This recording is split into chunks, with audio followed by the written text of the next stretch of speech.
viewers, and welcome to my movie review for The Conjuring 2. That's right, the 2013 sequel to James Wan's Conjuring Part 1.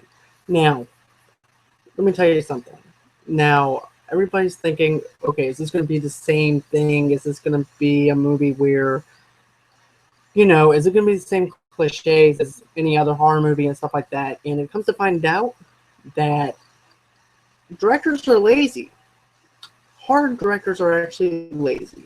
And Daddy's home, and he's here to tell you how it's done. And that's right, James Wan is going to tell you exactly how to do a horror movie right.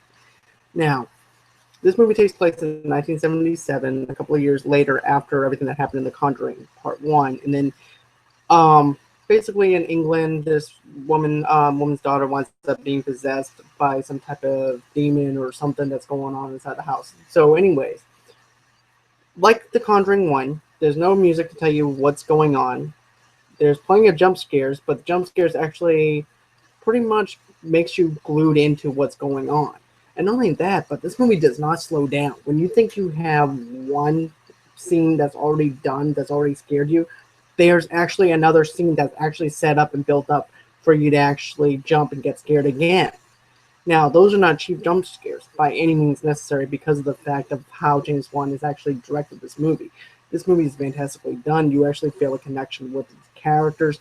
You actually are drawn back into this world again that James Wan has created for this movie. And all I'm going to have to say is well done with this movie because I ended up enjoying this movie just as much as I loved the first Conjuring movie. I can't say that, I can't tell you anything negative about this movie at all.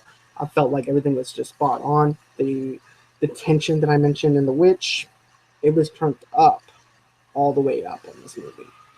Because, like I said, you have one scene that's built up for this one particular scare, and then after it does that, you're thinking, okay, I can relax again.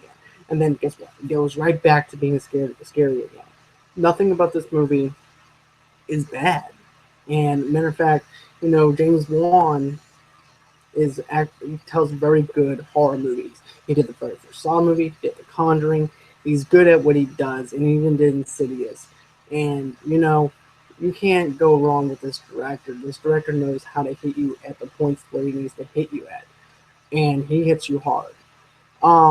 If you're wondering if this is going to be another stink fest like Annabelle or anything like that, Annabelle was actually directed by another director, and at that time James Wan was actually off to direct Furious 7. And I have to tell you, I'm going to be honest, I can't say anything negative about this movie at all. Because it actually hit me in the right spots that it's supposed to hit you in. You're supposed to feel scared. You're supposed to it's supposed to be having a lot of suspense, and then the climax of this whole entire movie, boy, does, like I said, once you have the attention turned up enough, you're supposed to let it go. And boy, does he let it go at the end of this movie. It's fantastically well done. There's a plot twist on this movie.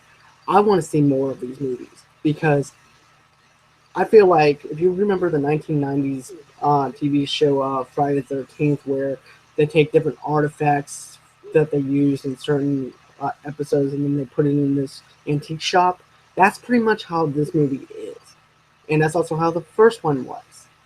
And I want more of that because I felt like, you're drawn into these items that they pick up and you're wondering what the backstory is towards those things that they actually have.